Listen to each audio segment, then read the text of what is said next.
औज़ुबिल्लाहिमिनश्शैतानिर्रजीम बिस्मिल्लाहिर्रहमानिर्रहीम। अस्सलाम वालेकुम। उम्मीद करती हूँ अल्लाह ताला से कि आप लोग बिल्कुल ठीक ठाक होंगे, अपने घरों में खुश और आबाद और ईमान की भरपूर हालत में होंगे।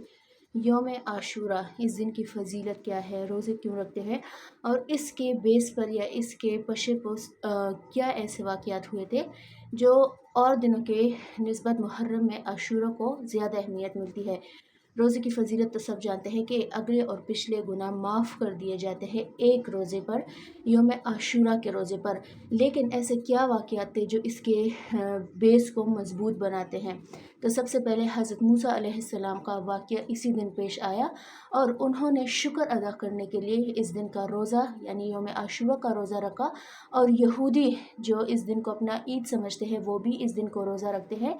तभी आप सल्लल्लाहु अलैहि वसल्लम ने फरमाया कि उनसे मुशाबहत या उनसे डिफरेंस बरकरार रखने के लिए हमें 9 और 10 या 10-11 यानी कि 2 रोज़े रखने चाहिए, एक रोज़ा नहीं, क्योंकि यहूद भी एक ही रोज़ा रखते हैं। उसके बाद हज़रत नूह अलैहिस्सलाम की कश्ती जो है जोदी माउंटेन पर इसी दिन रखी गई थी।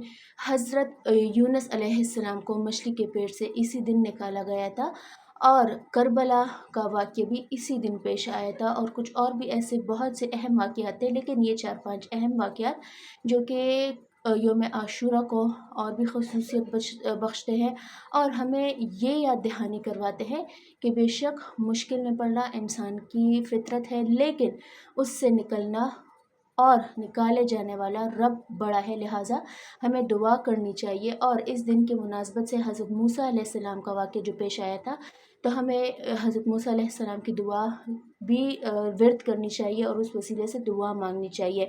हज़रत यूनुस अलैहिस्सलाम की दुआ भी आज के दिन ज़्यादा से ज़्यादा पढ़े और अपने हाजात के लिए दुआ करे। और जो करबला का वाक़या पेश आया था वो हमें ये बताती है कि जो भी हालत हो, अल्लाह पर यकीन ना टूटे और नमाज या सजदा कभी ना छूटे, चाहे जो भी हालत हो, आप किसी भी हालत में हो, नमाज कज़ा नहीं होनी चाहिए। और कुछ अहम अस्कार जैसे कि दरूद पाक है, इस्तग़फ़ार है, सूरह मुज़म्मिल है, सूरह यासीन है, सूरह बकरा है, सूरह रहमान है, इसका अगर हम विर्द करें और अपनी हाजात अल्लाह से मांगे तो हमारी हाजात भी कबूल होंगी। और जो मुश्किल में गिरे हुए हैं उनको मुश्किल में निकालने वाला भी अल्लाह ताला की ज़ात ही है।